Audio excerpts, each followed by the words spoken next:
Good morning friends, स्वागत है आपका आज के वीकली करंट अफेयर सेशन में। और आज हम डिस्कस करेंगे जो भी करंट अफेयर्स के एमसीक्यू हैं, जो आपको 4 नवंबर से लेके 10 नवंबर के बीच के एमसीक्यू हैं, उन सभी एमसीक्यू को एक साथ डिस्कस किया जाएगा। तो चलिए स्टार्ट करते हैं इस डिस्कशन को। सबसे पहले हम बात करते हैं पहले प्रश्न की, जिसमें कहा जा रहा है कि भारत द्वारा पूर्वी क्षेत्र में आयोजित त्रिसेवा सैन्य अभ्यास का नाम क्या है। तो इसका नाम है पूर्वी प्रवाह, पूर्वी प्रहार। What is the name of the ट्राइस services military exercise conducted by India in eastern sector. तो इसका नाम हो जाएगा पूर्वी प्रहार। इसके व्याख्या को देखते हैं। इंगेजमेंट, ईस्टर्न लद्दाख में भारत का इंगेजमेंट डिसंगेजमेंट हुआ है चाइना के साथ। तो उसके बाद जो भारत ने पूर्वी प्रहार ट्राइस सर्विस लॉन्च किया है, जो कि 8 नवंबर को आयोजित हुआ। ये 10 दिन तक चलेगा, 10 दिन एक्सरसाइज, जिसमें आपको आर्मी, नेवी, एयरफोर्स तीनों एक साथ मिलकर कॉम्बैट कोऑर्डिनेशन करेंगे। आर्मी में military artillery, light combat helicopter, unmanned aerial vehicles, air force के द्वारा Sukhoi 30 MKI Rafale jet, C-135 jet aircraft helicopter को यूज किया जाएगा। नेवी के द्वारा मार्कोस कमांडो इसमें भाग लेंगे। तो ये आपको ऑपरेशन पूर्वी प्रहार ट्राई सर्विसेज, तीनों सर्विसेज के द्वारा किया जा रहा है लद्दाख में। इसके बाद दूसरा प्रश्न है, विश्व रेडियोग्राफी दिवस किस दिन मनाया जाता है। तो which day is observe as a world radiography day. तो ये आपको 8 नवंबर हो जाएगा, रेडियोग्राफी डे। 8 नवंबर को विश्व रेडियोग्राफी दिवस मनाया जाता है। विल्हेम कॉनरेड रोएंटजेन द्वारा 1895 में एक्सरे की खोज की गई थी। तो याद रखिएगा कि एक्सरे की खोज किसने की थी। विल्हेम कॉनरेड रोएंटजेन के द्वारा 1895 में की गई थी। और इसी के उपलक्ष्य में विश्व रेडियोग्राफी दिवस मनाया जाता है। रोएंटजेन ने वैक्यूम ट्यूब में फ्लोरोसेंस के साथ प्रयोग करते समय गलती से एक्सरे की खोज की थी। उन्होंने अपनी पत्नी के हाथ की हड्डियों की तस्वीर को पहले एक्सरे सबूत के रूप में कैद कर लिया, जिसके बाद उन्हें 1901 में नोबेल पुरस्कार मिला। तो रोएंटजेन को 1901 में एक्सरे की खोज करने के लिए नोबेल पुरस्कार मिला। 2024 की थीम थी एक्स वर्ल्ड रेडियोग्राफी डे की, विश्व रेडियोग्राफी दिवस की जो थीम थी वो थी रेडियोग्राफर सीइंग द अनसीननेस। इसमें शरीर के अंदरूनी हिस्से को उजागर करने में रेडियोग्राफी की भूमिका और स्वास्थ्य संबंधी जिम्मेदारियों पर प्रकाश डाला गया। इस दिन रेडियोग्राफी के योगदान का सम्मान किया गया। रेडियोग्राफी थेरेपी के बारे में जागरूकता बढ़ाई गई और आधुनिक स्वास्थ्य में रेडियोग्राफी को कैरियर के रूप में बढ़ावा दिया गया। तो ये थी विश्व रेडियोग्राफी दिवस, जो कि 8 नवंबर को आयोजित हुआ, जो रोएंटजेन के द्वारा 1895 में एक्सरे की खोज के बाद इसको मनाया जाता है। 1901 में इनको नोबेल पुरस्कार मिला था। तीसरा प्रश्न है, किस सरकारी संघ एजेंसी ने नई दिल्ली में आतंकवाद निरोधी सम्मेलन 2024 का आयोजन किया। तो ये आपको हो जाएगा नेशनल इन्वेस्टिगेशन एजेंसी, यानी कि NIA। राष्ट्रीय जांच एजेंसी ने आतंकवाद के खिलाफ लड़ाई में समन्वय को मजबूत करने के लिए नई दिल्ली में 2 दिवसीय आतंकवाद विरोधी सम्मेलन 2024 का आयोजन किया। ये आपको, जिसका उद्देश्य था संपूर्ण सरकार दृष्टिकोण को बढ़ावा देना, भविष्य की नीतियों के लिए अंतर्दृष्टि उत्पन्न करना। इसने राष्ट्रीय सुरक्षा और आतंकवाद के खतरे पर चर्चा करने के लिए परिचालन बलों, तकनीकी, कानूनी और फोरेंसिक विशेषज्ञों को एक साथ लाया। मुख्य विषयों में आतंकवाद का मुकाबला करने के लिए कानूनी रूपरेखा कैसी होनी चाहिए, उभरती हुई परिस्थिति प्रौद्योगिकियों, अंतर्राष्ट्रीय सहयोग और आतंकी पारिस्थितिक तंत्र को खत्म करना शामिल था। वरिष्ठ पुलिस अधिकारी, राष्ट्रीय एजेंसी के अधिकारी और कानून फोरेंसिक प्रौद्योगिकी के विशेषज्ञ अनुभव और सर्वोत्तम प्रथाओं को साझा करने के लिए इसमें शामिल हुए। इसके बाद बात करते हैं अगले प्रश्न की, जिसमें कहा जा रहा है कि ग्रामीण भारत में स्टेम शिक्षा को बढ़ावा देने के लिए रोहिणी नैयर पुरस्कार 2024 किसे प्रदान किया गया। तो रोहिणी नैयर पुरस्कार से सम्मानित किया गया है अनिल प्रधान को, और ये ग्रामीण भारत के क्षेत्र में इन्होंने काम किया है। अनिल प्रधान नाम याद रखिएगा। ओडिशा के 28 वर्षीय इंजीनियर अनिल प्रधान ने ग्रामीण भारत में स्टेम, विज्ञान, साइंस, टेक्नोलॉजी, इंजीनियरिंग और गणित शिक्षा को बढ़ावा देने के लिए तीसरा तीसरा रोहिणी नैयर पुरस्कार जीत लिया है अनिल प्रधान। इन्होंने यंग टिंकर फाउंडेशन की स्थापना की और टिंकर ऑन व्हील्स लॉन्च किया, जो एक मोबाइल लैब है जो ग्रामीण छात्रों के लिए रोबोटिक और 3D प्रिंटिंग बनाता है।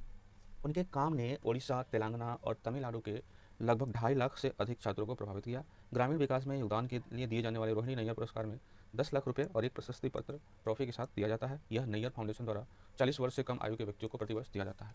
तो ये अनिल प्रधान को दिया गया था, ये उड़ीसा के हैं। ठीक है। अगला प्रश्न है, हाल ही में किन 2 संगठनों ने 5G ग्रामीण कनेक्टिविटी के लिए मिलीमीटर वेब ट्रांसीवर विकसित करने के लिए एक समझौते पर हस्ताक्षर किया है। हाल ही में किन 2 संगठनों ने 5G ग्रामीण कनेक्टिविटी के लिए मिलीमीटर वेब ट्रांसीवर विकसित करने के लिए एक समझौते पर हस्ताक्षर किए हैं। पहला है सी डॉट और IIT रुड़की। टेलीमेडिक्स विज्ञान केंद्र यानी कि सी डॉट और भारतीय प्रौद्योगिकी संस्थान रुड़की ने ग्रामीण कनेक्टिविटी के लिए 5G मिलीमीटर वेब ट्रांजिस्टर विकसित करने के लिए दूरसंचार प्रौद्योगिकी विकास निधि के तहत एक समझौता हस्ताक्षर किए हैं। मिलीमीटर तरंग कम विलंबता और कम हस्तक्षेप के साथ उच्च गति वाले वायरलेस संचार को अनुमति देता है। यह परियोजना स्थानीय विनिर्माण को बढ़ावा देती है और छोटे और मध्यम उद्योगों को प्रोत्साहित करती है। इंजीनियरिंग स्नातकों के लिए इससे रोजगार के अवसर पैदा होंगे। पॉलीमर धातु संरचनाओं का उपयोग किया जाएगा, जो कि विकास लागत के साथ अर्धचालक उद्योगों पर निर्भरता को कम करता है। इसका उद्देश्य बौद्धिक संपदा अधिकार उत्पन्न करना और 5G शिक्षित तकनीक के लिए कुशल कार्यबल को निर्माण करना। तो ये था टेलीमेडिक्स विकास केंद्र यानी कि CDOT और IIT रुड़की के बीच 5G के लिए ग्रामीण क्षेत्रों के लिए समझौता हुआ है। इसके बाद अगला प्रश्न कहता है, खबरों में रहा वीदर कला किस राज्य से संबंधित है? याद रखिएगा, वीदर कला किस राज्य से संबंधित है? तो ये कर्नाटक से है। कर्नाटक वक्फ बोर्ड ने ऐतिहासिक वीदर कला के अंदर 17 स्मारकों को अपनी संपत्ति बताया है। किले के आधिकारिक संरक्षक भारतीय पुरातत्विक सर्वेक्षण को कथित तौर पर इस दावे की जानकारी नहीं है। वीदर कला कर्नाटक के उत्तरी पठार का वीदर शहर में स्थित है। पश्चिमी चालुक्य वंश से शुरू होने वाले किले का इतिहास 500 साल से भी अधिक पुराना है। बहमनी वंश के सुल्तान अहमद शाह वली ने 1430 ईस्वी में वीदर को अपनी राजधानी के रूप में चुना था। अहमद शाह सुल्तान बहमनी वंश के सुल्तान थे अहमद शाह वली 1430 ईस्वी में वीदर को अपनी राजधानी के रूप में बनाया था। किले को एक भव्य गढ़ में बदल दिया गया। किले का निर्माण ट्रैप रॉक से किया गया है, जिसमें पत्थर और मोटार से बने किले की दीवार है। इसके प्रवेश द्वार में एक ऊंची गुम्बद है, जिसे मूल रूप से अंदर से चमकीले रंग से रंगा गया है। तो ये थी वीदर कला, जो कि कर्नाटक में है। अगला प्रश्न है, हाल ही में किस राज्य ने सभी राज्य सरकारों की भर्तियों में महिलाओं के लिए 35% आरक्षण को मंजूरी दी है? तो ये आपको हो जाएगा उड़ीसा, नहीं, ये आपको इसका आंसर हो जाएगा मध्य प्रदेश। मध्य प्रदेश इसका आंसर हो जाएगा। तो ये आपको हो जाएगा 35% आरक्षण को मंजूरी देने वाला राज्य मध्य प्रदेश हो जाएगा। ठीक है, मध्य प्रदेश ने राज्य सरकार की सभी भर्तियों में महिलाओं के लिए 35% आरक्षण को मंजूरी दी है।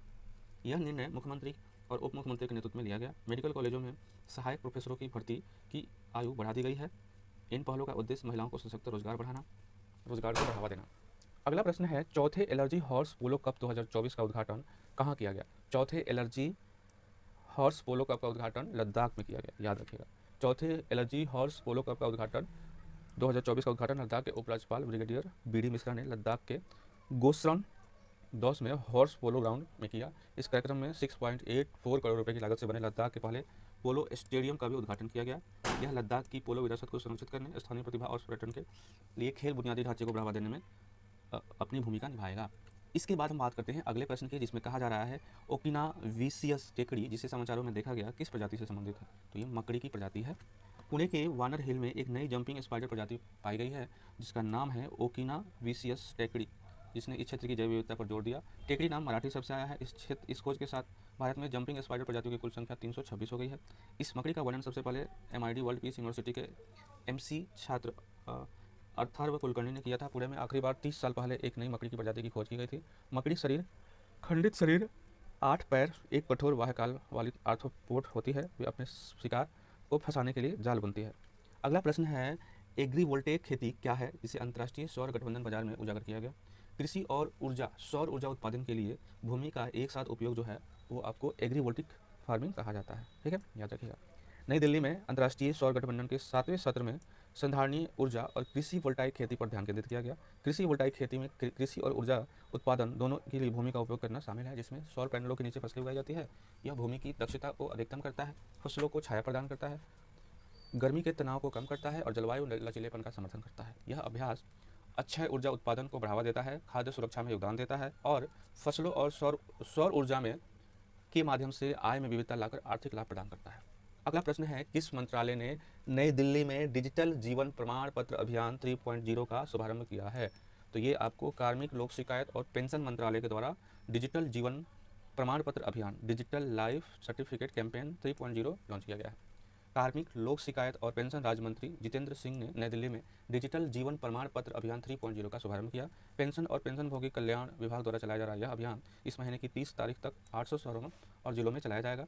इसका लक्ष्य डिजिटल जीवन प्रमाण पत्र को बढ़ावा देना, पेंशनभोगियों को पैसे ऑथेंटिफिकेशन तकनीक के माध्यम से सशक्त बनाना, पेंशनभोगियों को पेंशन प्राप्त करना जारी रखने के लिए हर साल जीवन प्रमाण पत्र जमा करना होता है। जीवन प्रमाण पत्र जो है इसके आधार पर इसको 2014 में आसान डिजिटल जीवन प्रमाण पत्र जमा करने के लिए इस योजना को शुरू किया गया था।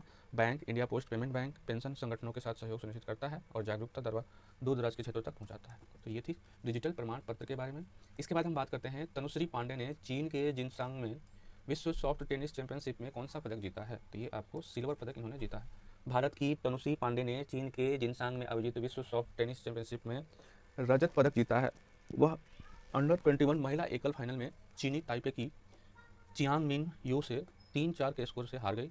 सेमीफाइनल में तनुश्री ने अपने जापानी प्रतिद्वंदी के खिलाफ एक करीबी मुकाबले में 4-3 में जीत दर्ज की। उन्होंने क्वार्टर फाइनल में भी एक चीनी खिलाड़ी को 4-3 के स्कोर से हराया। इसके बाद हम बात करते हैं अगले प्रश्न की, जिसमें कहा जा रहा है विश्व यात्रा बाजार कार्यक्रम का मेजबान कौन सा शहर है? तो ये आपको London. World which city of the host of the world travel market? तो ये लंदन के द्वारा इसको होल्ड किया गया था। भारत के पर्यटन मंत्रालय ने 5 से 7 नवंबर 2024 तक लंदन में आयोजित विश्व ट्रेवल यात्रा बाजार में भाग लिया। ब्रिटेन भारत में आने वाले पर्यटकों का दूसरा सबसे बड़ा स्रोत है। यहाँ 1.9 मिलियन भारतीय प्रवासी हैं। WTM में भारत का मंडप भारत की विविध पर्यटन प्रदर्शनों को प्रदर्शित करता है, जिसमें MIC महाकुंभ, विवाह पर्यटन, जिसमें एक विशेष भारतीय विवाह थीम वाला सेटअप। इस कार्यक्रम में राज्य पर्यटन बोर्ड, टूर ऑपरेटर और एयरलाइन सहित 50 से अधिक हितधारक शामिल हुए। चलो इंडिया पहल प्रवासी भारतीयों को भारत को बढ़ावा देने के लिए प्रोत्साहित करती है, जिसमें निःशुल्क पर्यटक वीजा जैसे प्रोत्साहन दिए जाते हैं। हाल ही में आगंतुकों के अनुभव को बेहतर बनाने के लिए अतुल्य भारत कंटेंट हब और डिजिटल पोर्टल को लॉन्च किया गया था। भारत G20 गोवा रोडमैप के अनुरूप सतत पर्यटन विकास पर ध्यान केंद्रित कर रहा है। तो ये था विश्व यात्रा बाजार के बारे में। अगला प्रश्न है मिनटमैन 3 मिसाइल जो समाचारों में देखी गई थी, किस देश द्वारा विकसित की गई है? तो ये आपको यूनाइटेड स्टेट ऑफ अमेरिका यानी कि अमेरिका के द्वारा विकसित की गई थी मिनटमैन 3 मिसाइल, याद रखिएगा। अमेरिकी सेना चुनाव दिवस मतदान समाप्त होने के बाद मिनटमैन 3 हाइपरसोनिक परमाणु मिसाइल का परीक्षण कर रही है। हाइपरसोनिक परमाणु मिशन LGM-30G मिनटमैन 3 एवं अंतर बैलिस्टिक मिसाइल, जिसका उपयोग संयुक्त राज्य अमेरिका द्वारा किया जाएगा। यह 1970 के दशक में चालू हुआ और अमेरिकी परमाणु त्रय का एकमात्र भूमि आधारित घटक है। बोइंग द्वारा डिजाइन किया गया, मूल रूप से 10 साल की सेवा के लिए था, लेकिन इनका आधुनिकीकरण किया गया है और यह मिसाइल पहली बार मिसाइल नहीं थी जिसमें कई स्वतंत्र रूप से लक्षित पुनः यह मिसाइल पहली ऐसी मिसाइल थी जिसमें कई स्वतंत्र रूप से लक्षित पुनः प्रवेश वाहन थे। अमेरिका के पास वर्तमान में अपने शस्त्रागार में लगभग 440 मिनटमैन 3 मिसाइल हैं, जिन्हें 2029 में बदलने की योजना है। तो ये पहले का योजना मिसाइल है, इसको अपग्रेड किया जा रहा है। उसके बाद अगला प्रश्न है जल संरक्षण और प्रबंधन के प्रति जागरूकता पैदा करने के लिए किस संस्थान ने 15 दिवसीय जल उत्सव शुरू किया है? तो ये आपको नीति आयोग के द्वारा किया गया है जल उत्सव, याद रखिएगा, जल उत्सव नीति आयोग। नीति आयोग ने जल संरक्षण और प्रबंधन के बारे में जागरूकता बढ़ाने के लिए 15 दिवसीय जल उत्सव की शुरुआत की। प्रधानमंत्री के दृष्टिकोण से प्रेरित यह अभियान तीसरे मुख्य सचिवों के सम्मेलन में चर्चा के लिए नदी उत्सव मॉडल का अनुसरण करता है। यह राष्ट्रीय जल जीवन मिशन के सहयोग से 20 आकांक्षी जिलों और ब्लॉकों में आज से 24 नवंबर तक चलेगा। मतलब ये आपको आकांक्षी जिलों में जो एस्पायरेशनल डिस्ट्रिक्ट्स हैं उनमें 24 नवंबर तक इसको चलाया जाएगा। इस उत्सव का उद्देश्य जल संरक्षण में सामुदायिक भागीदारी को बढ़ावा देना और जिम्मेदार जल उपयोग को बढ़ावा देना। स्कूली छात्र प्रबंधन गतिविधियों में भाग लेंगे और अपने परिवारों समुदायों में बदलाव के वाहक बनेंगे। जल बंधन प्रतीकात्मक रूप से लॉन्च को चिन्हित करेगा। अगला प्रश्न है वियतनाम भारत द्विपक्षीय सेना अभ्यास विनबैक्स 2024 कहाँ आयोजित किया जा रहा है? तो ये हरियाणा के अम्बाला में भारत और वियतनाम के बीच द्विपक्षीय सैन्य अभ्यास विनबैक्स 2024 आयोजित किया जा रहा है। इस पहली बार इस अभ्यास में दोनों देशों की सेना और वायुसेना के कर्मियों के साथ द्वि सेवा भागीदार शामिल हो रहे हैं। भारत के दल में 47 सदस्य हैं, जिनमें मुख्य रूप से कोर ऑफ इंजीनियर्स की एक रेजिमेंट के साथ अन्य सेवाओं के भी कर्मी शामिल हैं। अगला प्रश्न है गोविंद सागर झील जो समाचारों में देखी गई किस राज्य में स्थित है? तो गोविंद सागर झील हिमाचल प्रदेश में स्थित है। हिमाचल के मुख्यमंत्री ने हाल ही में गोविंद सागर झील में जल क्रीड़ा गतिविधियों का शुभारंभ किया। गोविंद सागर झील हिमाचल प्रदेश के ऊना और बिलासपुर जिलों में एक मानव निर्मित जलाशय है। गुरु गोविंद सिंह के नाम पर इसका नाम रखा गया है। इसे सतलुज नदी पर भांखड़ा बांध से पानी मिलता है। भांखड़ा बांध दुनिया के सबसे ऊंचे गुरुत्वाकर्षण बांधों में से एक है जो 225.5 मीटर ऊंचा है। यह झील 90 किलोमीटर लंबी, लगभग 170 वर्ग किलोमीटर में फैली हुई है। इसकी अधिकतम गहराई 163.07 मीटर है, जो इस सबसे गहरी कृत्रिम झीलों में से एक बनाती है। यह हिमाचल प्रदेश, पंजाब, हरियाणा और राजस्थान को सिंचाई के लिए पानी की आपूर्ति करता है, जिससे क्षेत्रीय कृषि को लाभ होता है। अगला प्रश्न है किस देश को 2026 तक अंतर्राष्ट्रीय सौर गठबंधन का अध्यक्ष नियुक्त किया गया है? तो ये आपको भारत को नियुक्त किया गया है। भारत और फ्रांस को 2026 तक अंतर्राष्ट्रीय सौर गठबंधन के अध्यक्ष और उपाध्यक्ष के रूप में नियुक्त किया गया है। अंतर्राष्ट्रीय सौर गठबंधन एक अंतर सरकारी संगठन है जो सौर ऊर्जा को स्वच्छ और किफायती संसाधन के रूप में बढ़ावा देने के लिए सौर समृद्ध देशों को एकजुट करता है। 2015 में संयुक्त राष्ट्र पेरिस जलवायु सम्मेलन में भारत और फ्रांस द्वारा शुरू किया गया ISA फ्रेमवर्क समझौता 2017 में लागू हुआ। ISA सौर परियोजनाओं के वित्त पोषण, टेक्नोलॉजिकल सहयोग, क्षमता निर्माण, ऊर्जा संक्रमण पर केंद्रित है।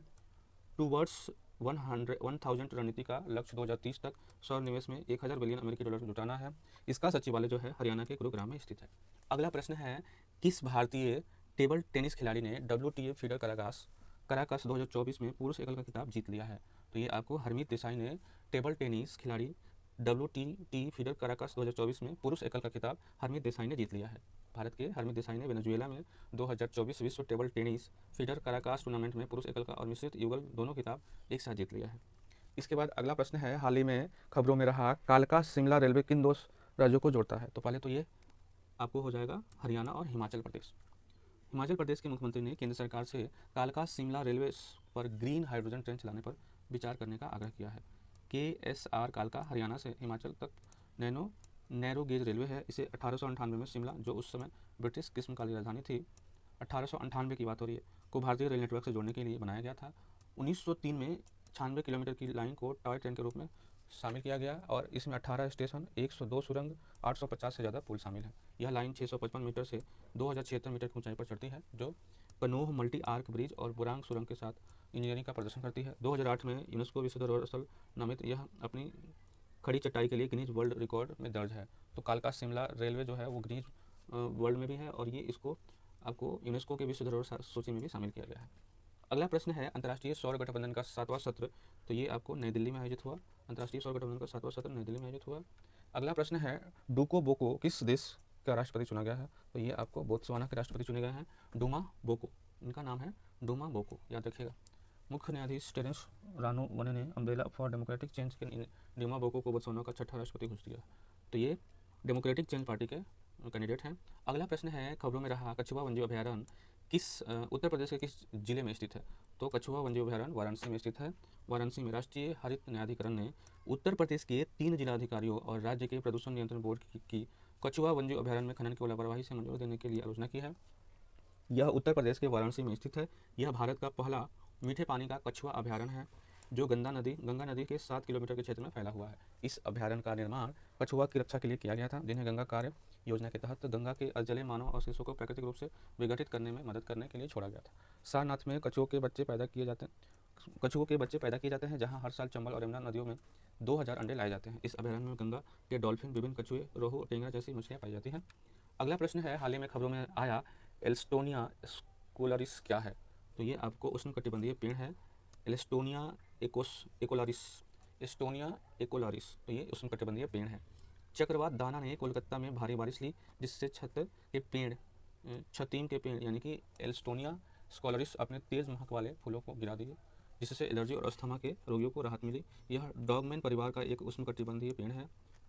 अगला प्रश्न है, किस मंत्रालय ने digital India common service centre योजना शुरू की है? तो ये आपको हो जाएगा इलेक्ट्रॉनिक्स और सूचना प्रौद्योगिकी मंत्रालय के द्वारा ये शुरू किया गया है। इलेक्ट्रॉनिक और सूचना प्रौद्योगिकी मंत्रालय ने ग्रामीण क्षेत्र में डिजिटल विभाजन को कम करने के लिए digital India common service centre परियोजना शुरू की है। यह परियोजना उत्तर प्रदेश के पीलीभीत और गोरखपुर में शुरू की है, जो ई गवर्नेंस, वित्तीय और वाणिज्यिक सेवाओं तक पहुंच प्रदान करती है। देश भर के 10 जिलों की ग्राम पंचायतों में कुल 4740 मॉडल केंद्र स्थापित किए जाएंगे। पीलीभीत में 720 केंद्र होंगे, गोरखपुर में 1273, अन्य जिलों में छत्रपति संभाजीनगर 870, चंबा 309, खम्बस, गांधीनगर इत्यादि में इनको खोला जाएगा। वाणिज्यिक सेवाओं को पहुंच को बेहतर बनाने के लिए इसको खोला जाएगा। अगला प्रश्न है, हवानसोंग 19 एक अंतर महाद्वीपीय बैलिस्टिक मिसाइल है, किस देश द्वारा विकसित किया गया है? तो ये आपको नॉर्थ कोरिया द्वारा हवानसोंग 19 को विकसित किया गया है, याद रखिएगा। उत्तर कोरिया ने अपनी नवीनतम अंतर बैलिस्टिक मिसाइल हवासोंग 19 के सफल परीक्षण की घोषणा की। हवासोंग 19 ठोस ईंधन प्रणोदक का उपयोग करता है, जिससे इसे तेजी से तैनात किया जा सकता है और यह इसका पता लगाना अवरोध करना कठिन हो जाता है। यह मिसाइल लगभग 28 मीटर लंबी है, जो उन्नत अमेरिकी और रूसी ICBM से काफ़ी लंबा है, 20 मीटर से कम है। हवासोंग 19 की रेंज 13,000 किलोमीटर से अधिक है, जो अमेरिकी मुख्य रूप तक पहुंच को सक्षम बनाती है। यानी कि उत्तर कोरिया का मिसाइल अमेरिका तक अटैक कर सकता है, यानी कि 13,000 किलोमीटर तक क्षमता है इसकी। अगला प्रश्न है, हाल ही में किस राज्य सरकार ने पात्र परिवारों को मुफ्त गैस सिलेंडर उपलब्ध कराने के लिए दीपम 2.0 योजना शुरू की है? तो ये आपको आंध्र प्रदेश के द्वारा शुरू किया गया था। आंध्र प्रदेश के द्वारा इसको शुरू किया गया था। अगला प्रश्न है, इसकी व्याख्या देख लेते हैं। आंध्र प्रदेश के मुख्यमंत्री जो थे चंद्रबाबू नायडू, जो कि वर्तमान में हैं, उनके द्वारा श्रीकाकुलम जिले के एंडोपुरम में सुपर 6 प्रॉमिस पहल के तहत दीपम 2.0 योजना की शुरुआत की। सुपर 6 प्रॉमिस जो है वो चुनाव में इन्होंने प्रॉमिस किया था जनता से कि हम इन मुद्दों पे काम करेंगे और इन सारी चीज़ों को लागू करेंगे, तो उसको इन्होंने सुपर 6 प्रॉमिस नाम दिया। और दीपम 2.0 जो है इसी की एक पहल है। इसी कड़ी में एक योजना को ये इनके द्वारा इंप्लीमेंट किया जा रहा है, ताकि गैस सिलेंडर को सस्ती दरों पर जो है उपलब्ध कराया जाए और महिला सशक्तिकरण को बढ़ावा दिया जाएगा। अगला प्रश्न है, अभ्यास गरुण शक्ति 2024 भारत और किस देश के बीच आयोजित किया जा रहा है? तो ये गरुण शक्ति हमेशा याद रखिएगा इंडोनेशिया के साथ होगा। 1 से 12 नवंबर तक चलने वाले अभ्यास गरुण शक्ति 24 में 25 भारतीय सेना कर्मियों की टुकड़ी ने भाग लिया। यह भारत इंडोनेशिया विशेष बल अभ्यास का 9वां संस्करण है, जिसमें पैराशूट रेजिमेंट के सैनिक भी शामिल हैं। इसमें भारत और इंडोनेशिया के बीच इसको आयोजित किया गया। अगला प्रश्न है, asset recovery inter agency network Asia Pacific ARINAP की संचालन समिति में किस भारतीय एजेंसी को शामिल किया गया है? तो परिवर्तन निदेशालय को शामिल किया गया है। भारत का परिवर्तन निदेशालय asset recovery inter agency network Asia Pacific की संचालन समिति में शामिल हुआ है।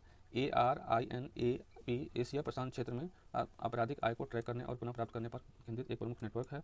यह अपराध से जुड़ी संपत्तियों का पता लगाने, उन्हें फ्रीज करने, जब्त करने में सीमा पार सहयोग को बढ़ावा देता है। 28 सदस्य अधिकार क्षेत्र और 9 पर्यटक के साथ ARINAP खुफिया जानकारी साझा करने के लिए एक महत्वपूर्ण और औपचारिक ढांचे के रूप में कार्य करता है। व्यापक CARIN नेटवर्क का हिस्सा यह नेटवर्क कानून प्रवर्तन को संपत्तियों पर जानकारी तक जल्दी पहुंच में मदद करता है, जिससे 100 से अधिक देश में अपराध आय की कुशल वसूली में सहायता होती है। अगला प्रश्न है, थाडो जनजाति मुख्य रूप से किस राज्य में निवास करती है? तो ये आपको हो जाएगा असम में निवास करती है। मणिपुर में, इसका आंसर जो है ना वो मणिपुर हो जाएगा, असम नहीं होगा, ठीक है, मणिपुर हो जाएगा। मणिपुर में थाडो जनजाति ने औपनिवेशिक और स्वतंत्रता के बाद के वर्गीकरण को अस्वीकार कर दिया है। जिसमें उन्हें कुकी समूह का हिस्सा बताया गया था। इसे मनमाना थोपा जाना कहा गया। थाडो मणिपुर के इम्फाल घाटी के पास पहाड़ी क्षेत्र में रहने वाले स्वदेशी लोग हैं। इन्हें चिल्लिया, कुकीहीन, तिजांग और थिरुवन जैसे नामों से भी जाना जाता है। थाडो भाषा चीन और थाडो सीनो तिब्बती भाषाओं के तिब्बती वर्मी परिवार से संबंधित है। उनके गांव में मुखिया का घर सबसे बड़ा होता है, जिसके बाहर पुरुषों के इकट्ठा होने, महत्वपूर्ण मामलों पर चर्चा करने और विवादों में मध्यस्थता करने के लिए एक मंच बनाया जाता है। तो ये थी आज के इस हफ्ते की क्वेश्चन, जो भी करंट अफेयर्स के MCQ थे उन सभी का डिस्कशन। अगले वीडियो में हम मिलते हैं, जिसमें अगले वीडियो के करंट अफेयर्स को डिस्कस करेंगे। आप इस चैनल पे अगर नए हैं तो इस चैनल को जरूर सब्सक्राइब कीजिए और इस वीडियो को जरूर शेयर कीजिए। धन्यवाद।